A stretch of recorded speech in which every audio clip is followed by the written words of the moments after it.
Wonderful. Thank you for tuning in. I'm coming to you from my channel, Miss Prince Plays. I'm Miss Prince, your favorite storybook space witch. And today we'll be looking at Time Stops for No Mouse. It's one of my favorite books, and I hope you'll enjoy it too. Let me mess with a couple settings, and then we'll be ready to go.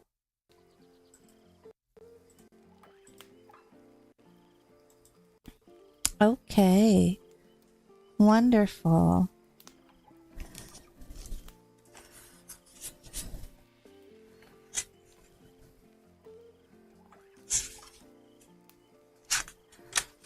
Again, today we will be reading Time Stops for No Mouse, a Hermix Tentemuk adventure by Michael Hoeye. Chapter 1, An Unexpected Visit. Oh my, murmured Hermix Tentemuk as he carefully examined the wristwatch. He had never seen such a beautiful watch so badly treated. The crystal was shattered, the hands were twisted like melted wax, the face was chipped and scratched so badly that the numbers were barely legible. The young mouse drummed the countertop with her sharp nails. "Please get this repaired immediately," she said in a rush. "It must keep perfect time. Perfect. Nothing less." Hermix removed his eyepiece and stared at his impatient new customer.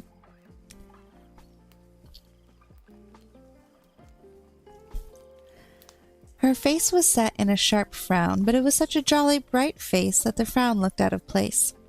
She wore no makeup, just her natural fur, a dark glossy brown. She had a red cap with a bright green feather in its brim, a jaunty checked scarf, and a somewhat worn-looking leather flight jacket. From the depths of her shoulder bag she withdrew a small case. From that she removed a violet-tinted business card, which she presented to Hermix with a flourish. "Please send the bill to this address." We have an insert of the card here that reads, Miss Linka Purflinger, adventuress, daredevil, aviatrix. Bold feats of nerve and verve, V-E-R-V-E. On land and in the air. Reasonable rates. Number 3, Picadornal Lane, Pinchester. Hermix placed the wristwatch carefully on the velvet tray and studied the card. "This watch is very nearly ruined, Miss Purflinger. It will take a miracle to fix it completely," he told her in his most serious voice. "Of course," he added with a note of pride. "I am accustomed to performing such miracles. When do you need it done?" "Why, this afternoon, of course. Time is money. I can't afford to be without time for an entire day." "My dear Miss Purflinger, I'm afraid it is quite impossible that I fix it today.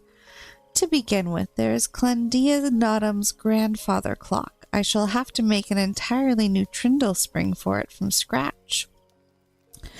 Then there is Bretchlin Worfham's pocket watch, which I promised him a week ago. He bent the winding stem as crooked as a turnip, and I shall have to pound it out straight, and grind it, and polish it smooth again. And then there's your watch, Miss Purflinger. What a shock to see such a beautiful watch in such a dreadful state of disrepair. What on earth happened?" "Occupational hazard, that's all," she said briskly. "I'm not at liberty to say more, but I will say this. The profession of adventuress, which I follow, appears to operate on whim and daring do, but it is based almost entirely on precision timing, on careful planning and meticulous execution. This watch that you see in its broken and battered state is as much a part of me as my own pulse. I can assure you that I took every possible precaution to avoid this disagreeable damage, and I can also assure you that I need it keeping perfect time in order to return to my work. And that said, when can you have it fixed?" Hermix replaced his eyepiece and studied the watch.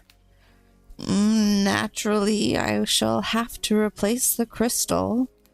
Naturally, responded Miss Purflinger. Of course, I shall have to replace the twisted hands, continued Hermix. Of course, answered Miss Purflinger. I will undoubtedly have to resurface the face and repaint the numbers, added Hermix, and I will have to do that with the smallest paintbrush imaginable. Undoubtedly, said Miss Purflinger.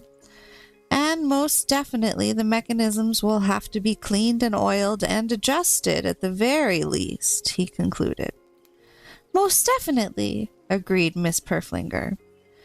Perhaps late tomorrow morning, if this is indeed an emergency. An emergency of the most compelling sort, murmured Miss Purflinger gratefully. Hermix filled out the repair tag in his careful, small handwriting. He tied it securely to the watch. Then he tore off the receipt and handed it to Miss Purflinger. Tomorrow, then, he said with his small smile, right before lunch. Tomorrow, she repeated, and then turned to leave. At the door, she turned back to him with a worried look. It must keep perfect time, she said gravely. Even a second can mean the difference between life and death. After that, she left. Hermix set right to work. He took the watch over to his workbench and adjusted the light. Using fine-pointed tweezers, he removed each sliver of broken crystal. Then he took a tiny pair of pliers and detached the delicate hands, placing them in a small glass dish. He pried off the back of the watch and examined the inside. He stopped occasionally as he worked and made notes in his notebook. And that is the end of chapter 1. I would love to read more, and I look forward to doing so in the future, but that is all for today. Thank you so much for tuning in, and I look forward to our next adventure in the world of literature. We'll see you next time. Good night.